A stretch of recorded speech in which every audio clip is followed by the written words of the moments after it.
जय माता दी।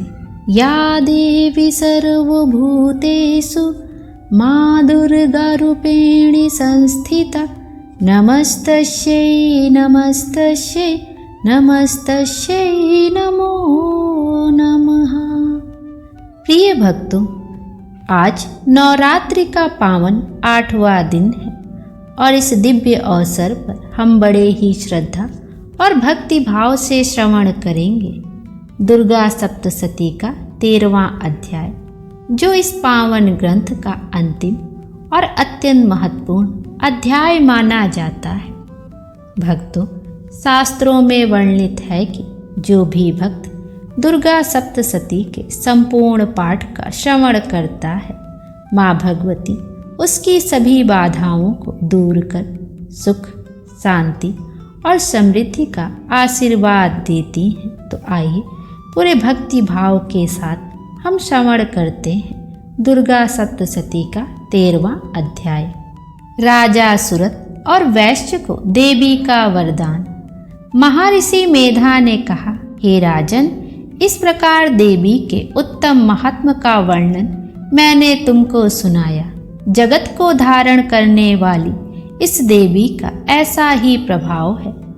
वही देवी ज्ञान को देने वाली है और भगवान विष्णु की इस माया के प्रभाव से तुम और यह वैश्य तथा अन्य विवेकी जन मोहित होते हैं और भविष्य में मोहित होंगे। हे राजन, तुम इसी परमेश्वरी की शरण में जाओ। यही भगवती आराधना करने पर मनुष्य को भोग, स्वर्ग तथा मोक्ष प्रदान करती हैं।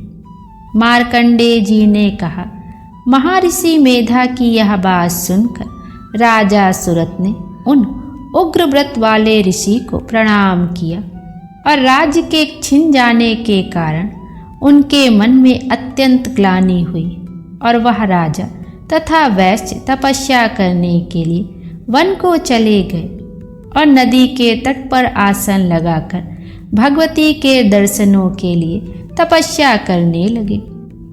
दोनों ने नदी के तट पर देवी की मूर्ति बनाई और पुष्प, धूप, दीप तथा हवन द्वारा उनका पूजन करने लगे।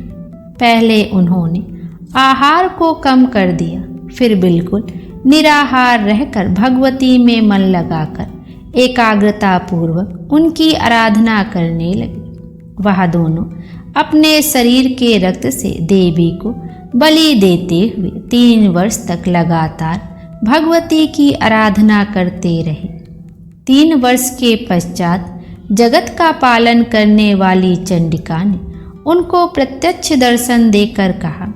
देवी बोली, हे राजन तथा अपने कुल को प्रसन्न करने वाले वैश्य, तुम जिस वर की इच्छा रखते हो वह मुझसे मांगो। वह वर मैं तुमको दूंगी, क्योंकि मैं तुम पर अत्यंत प्रसन्न हूँ।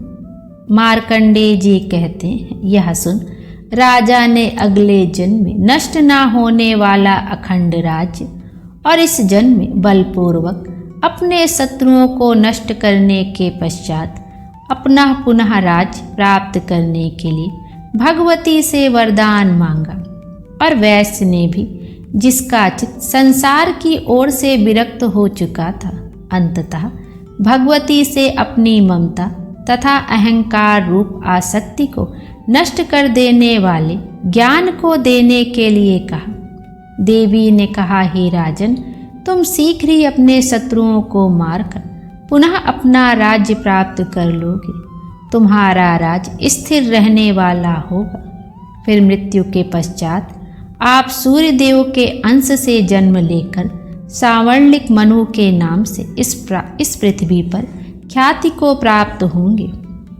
हे वैश्य, कुल में श्रेष्ठ, आपने जो मुझसे वर मांगा है वह आपको देती हूँ। आपको मोक्ष के देने वाले ज्ञान की प्राप्ति होगी। मार्कंडेय जी कहते हैं, इस प्रकार उन दोनों को मनवांछित वर प्रदान कर तथा उनसे अपनी स्तुति सुनकर भगवती अंतर्ध्यान हो गई। और इस प्रकार क्षत्रियों में श्रेष्ठ वह राजा सुरत भगवान सूर्य देव से जन्म लेकर इस पृथ्वी पर सावर्णिक मनु के नाम से विख्यात होंगे।